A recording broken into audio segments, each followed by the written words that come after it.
எலியாவுடைய வாழ்க்கை, he was committed himself towards God. தேவனுக்கு தம்மை தாமே அர்ப்பணித்த ஒரு வாழ்க்கையை வாழ்ந்து, உயிர்ப்பிக்கப்பட்ட ஒரு வாழ்க்கையை வாழ்ந்தான்.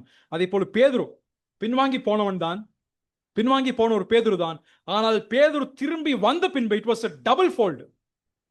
பேதுருவை யாருமே நிறுத்த முடியல. Nobody could stand against Peter because his heart was committed and he was filled with the Holy Spirit. பரிசுத்த ஆவியானவர் நிறைந்தவனாக, தேவாவியானவர் நிறைந்து, தேவனுடைய வசனத்தினால் நிறைந்தவனாக இருந்த நேரத்தில் அவனுக்கு எதிர்த்து ஒருவரும் பேசக்கூடாமல் இருந்தது. அதே போல பவுலுடைய வாழ்க்கையில அப்போஸ்தலர் நடவடிக்கைகள் 9ஆம் அதிகாரத்தில் வாசிக்க முடியும். எசேக்கியேல் 22:30 வாசிக்கும் பொழுதும் God looks for one who stand in the gap. தேவன் அந்த நடுவில் நிற்பதற்கு, திறப்பின் வாசலில் நிற்பதற்கு ஒரு மனுஷனை தேடிக்கொண்டிருக்கிறார். Will you be that man? Will you be that woman? நீங்க அந்த மனுஷனாக, அந்த மனுஷியாக, அந்த தேவ பிள்ளையாக நீங்கள் இருப்பீங்களா? எப்பொழுதெல்லாம் உயிர்மீட்சி அவசியமாகின்றதோ அது தேவனுடைய வார்த்தையின் மூலமாக வருகின்றது.